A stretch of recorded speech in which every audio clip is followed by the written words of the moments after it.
કારેલી ગામે જય ભવાની ફાઉન્ડેશનના પ્રથમ સ્થાપના દિન નિમિત્તે મફત મેડિકલ કેમ્પ યોજાયો. સર્વરોગ નિદાન, નિષ્ણાત ડોક્ટરો દ્વારા આરોગ્ય તપાસ અને ગ્રામજનોએ મોટી સંખ્યામાં લાભ લીધો. જંબુસર તાલુકાના કારેલી ગામ ખાતે કાર્યરત જય ભવાની ફાઉન્ડેશન દ્વારા તેના પ્રથમ સ્થાપના દિનની ઉજવણી સેવાકીય પ્રવૃત્તિ સાથે કરવામાં આવી હતી. ફાઉન્ડેશનના પ્રમુખ વિરેનભાઈ પઢિયાર અને તેમની સમગ્ર ટીમ દ્વારા ગ્રામજનોના આરોગ્યને પ્રાથમિકતા આપતા ગાંધી આશ્રમ કારેલી ખાતે પ્રમુખ હોસ્પિટલના સહયોગથી મફત મેડિકલ કેમ્પનું સુંદર આયોજન કરવામાં આવ્યું હતું. જય ભવાની ફાઉન્ડેશન દ્વારા સમયાંતરે સામાજિક, શૈક્ષણિક તેમજ જનકલ્યાણલક્ષી વિવિધ પ્રવૃત્તિઓ હાથ ધરવામાં આવે છે. સ્થાપના દિનની ઉજવણી પણ સેવા અને સમાજહિતના સંદેશ સાથે કરવામાં આવતા ગ્રામજનોમાં આનંદની લાગણી જોવા મળી હતી.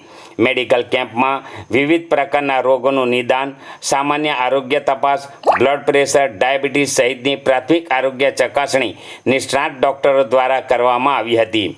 દર્દીઓને જરૂરી તબીબી માર્ગદર્શન તેમજ સારવાર અંગે સલાહ પણ આપવામાં આવી હતી. કારેલી ગામ ઉપરાંત આસપાસના અનેક ગામોના ગ્રામજનોએ પણ મોટી સંખ્યામાં કેમ્પમાં હાજરી આપી આરોગ્ય તપાસનો લાભ લીધો હતો.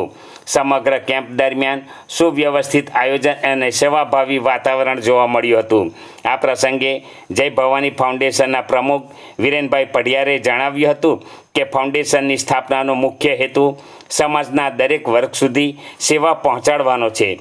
ભવિષ્યમાં પણ આરોગ્ય, શિક્ષણ અને સમાજ કલ્યાણના ક્ષેત્રે આવા સેવાકીય કાર્યક્રમો સતત યોજવામાં આવશે. તેમણે મેડિકલ કેમ્પને સફળ બનાવવા બદલ પ્રમુખ હોસ્પિટલની તબીબી ટીમ, ગાંધી આશ્રમ કારેલી, ગામના આગેવાનો, સ્વયંસેવકો તેમજ ઉપસ્થિત તમામ ગ્રામજનોનો હૃદયપૂર્વક આભાર વ્યક્ત કર્યો હતો. ગ્રામજનોએ પણ જય ભવાની ફાઉન્ડેશનની આ સેવાભાવી પહેલને બિરદાવી આવી પ્રવૃત્તિઓ નિયમિતપણે યોજાય તેવી અપેક્ષા વ્યક્ત કરી હતી. અમારા જય ભવાની ફાઉન્ડેશનના પ્રથમ સ્થાપના દિવસ નિમિત્તે અમે નિઃશુલ્ક મેડિકલ કેમ્પનું આયોજન કર્યું હતું, જેમાં પ્રમુખ હોસ્પિટલ એન્ડ આઈસીયુ કરકડી કેનાલ ચોકડીના નિષ્ણાત ડૉક્ટર એવા ડૉક્ટર શ્રી દર્શનભાઈ આહિરે એમની ઉપસ્થિતિમાં આ મેડિકલ કેમ્પનું આયોજન કરવામાં આવ્યું હતું. અને આ મેડિકલ કેમ્પની અંદર ગામ કારેલી તેમજ આજુબાજુના ઘણા એવા ગામોના મોટી સંખ્યામાં વ્યક્તિઓએ ભાગ લીધો અને આ નિઃશુલ્ક સેવાનો લાભ લીધો હતો. આવી જ રીતે જય ભવાની ફાઉન્ડેશન આ સેવાના કાર્યો અવિરત કરતું રહેશે અને આ મેડિકલ કેમ્પની અંદર જોડાવા માટે તમામ ગ્રામજનોનો આભાર તેમજ મારી જય ભવાની ફાઉન્ડેશન ટીમ અને ગાંધી આશ્રમ કારેલીની ટીમનો ખૂબ ખૂબ આભાર.